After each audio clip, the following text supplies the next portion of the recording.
रेती का ट्रक पकड़कर कागज पत्र होकर भी नायब तहसीलदार ने 50,000 की मांग की।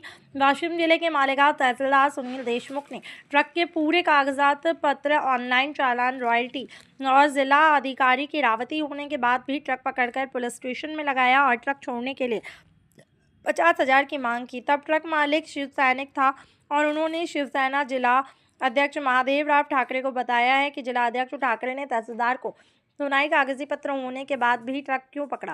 तहसीलदार से बहस हुई तब तहसीलदार दीपक पुरोडे ने पत्र निकालकर पुलिस स्टेशन मालेगांव को दिया और पुलिस ने रेती का ट्रक छोड़ दिया। मी पंकज बेरुडकर, नांदुरा तालुका येथील शिवसैनिक आहे। माझी गाडी आज वाशिम येथे आली।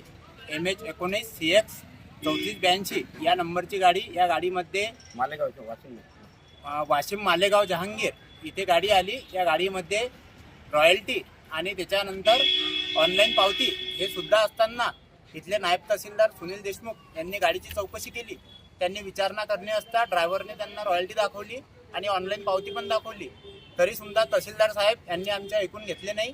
त्यांनी सांगितले की बा तुमच्या गाडीमध्ये पावती जरी असली तरी माझ्याकडे आपल्या विदाऊट रॉयल्टीच्या केसेस नाही आहे, तुम्ही मला प्रेमा खातीर एक केस द्या, नाहीतर 50,000 रुपये द्या, तुमची गाडी लगेच सोडून देतो। आम्ही त्यांना हात पाय सर्व जोडले, त्यांच्या पाया पडलो, त्यांना विनवणी केली की सर आम्ही सुशिक्षित बेरोजगार लोक आहे, आम्ही आमचा उदरनिर्वाह करण्यासाठी गाडी घेतलेली आहे, त्यामुळे तुम्ही आमच्यावर कुठलीच कारवाई करू शकत नाही। आमच्याकडे कलेक्टर साहेबाची रॉयल्टी, परवाना, अधिकृत घाटातून सर्व रॉयल्टी, सर्व आमच्याकडे कागदपत्र आहे, त्यामुळे तुम्ही आमच्यावर कुठलीही कारवाई करू नका, आमच्यावर अन्याय करू नका।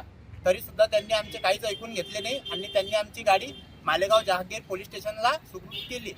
आम्ही नंतर साहेबांना कॉल केले, पण साहेबांनी आमचे कॉल पण रिसीव केले नाही आणि आम्हाला कुठलीही सूचना न देता डायरेक्ट आमच्यावरती त्यांनी दंडाची नोटीस काढली आणि त्या नोटीसवरती त्यांनी सांगितलं की ड्रायव्हर तुम्ही याच्यावरती साईन करा आणि गुन्हा कबूल करा। आम्ही गुन्हा न कबूल कराच ते म्हटले आम्ही तुमच्यावर 353 दाखल करू, तुम्ही सरकारी कामात अडथळा आणला, अशी तुमच्यावरती केसेस टाकू आणि तुम्हाला 3 महिने 4 महिने जेलमध्ये घालू।